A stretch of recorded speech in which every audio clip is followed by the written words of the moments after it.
সরকারের ভুল নীতির কারণে দেশে বেকারত্ব বাড়ছে বলে অভিযোগ করেছেন অর্থনীতিবিদরা। তাদের অভিযোগ, নীতির দুর্বলতার কারণে কমছে কর্মসংস্থান, চাহিদা অনুযায়ী যা সৃষ্টি করা যাচ্ছে না। রাজধানীর গুলশানের একটি হোটেলে research and policy integration for development rapid আয়োজিত এক সেমিনারে এমন অভিযোগ করেন তারা। বলেন, বেকারত্ব দূর করতে কর্মমুখী শিক্ষাই হতে পারে এখন কার্যকর সমাধান।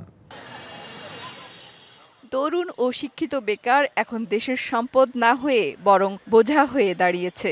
পরিসংখ্যান ব্যুরোর তথ্য অনুযায়ী ২০২৪ সালে দেশে বেকারত্বের হার ছিল ৩.৬৬%, যার মধ্যে যুব বেকারত্বের হার ছিল ৮.০৭%।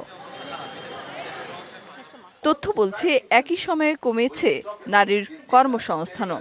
আর্থিক খাত বিশ্লেষকরা বলছেন, সরকারের নীতি দুর্বলতায় গেল ১০ বছরে অর্থনীতিতে অনেক কাঠামোগত পরিবর্তন হলেও সে অনুযায়ী কর্মসংস্থান তৈরি হয়নি। এই যে আমরা এমপ্লয়মেন্ট তৈরি করতে পারছি না, এইটা একটা প্রধান কারণ হতে পারে যে আমরা যে পলিসিগুলো নিয়েছি এগুলো খুবই একটা পার্টিকুলার সেক্টরকে চিন্তা করে করতে হয়েছে। রেডিমেড গার্মেন্টসের বাইরে অন্য কোনো ইন্ডাস্ট্রির সাকসেস আমরা দেখি না, ফলে আমরা যথেষ্ট পরিমাণে এমপ্লয়মেন্ট তৈরি করতে পারিনি। হিরন আরও মিনারেল ওয়াটার মাত্র 50 পয়সায় প্রতি লিটার। অর্থনীতিবিদদের অভিযোগ, দেশে শ্রমিকদের অধিকার নিশ্চিত করা যায়নি, সেই সঙ্গে তারুণ্যের শক্তিকেও কাজে লাগাতে ব্যর্থ হয়েছে দেশ।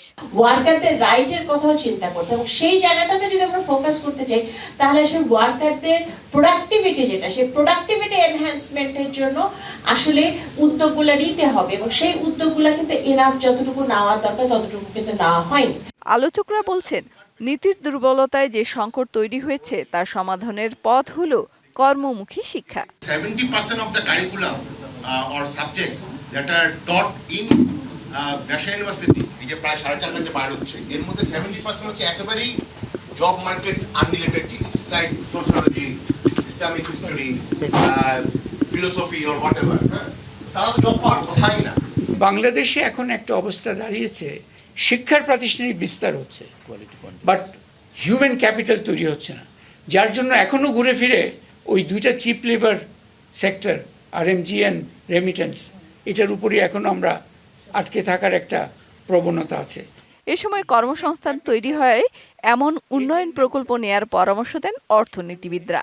তাগিদ দেন প্রযুক্তি নির্ভর টেকসই শিল্পায়ন হয় এমন নীতি গ্রহণেরও। And policy choice analysis. Meher Moni, DBC news, Dhaka.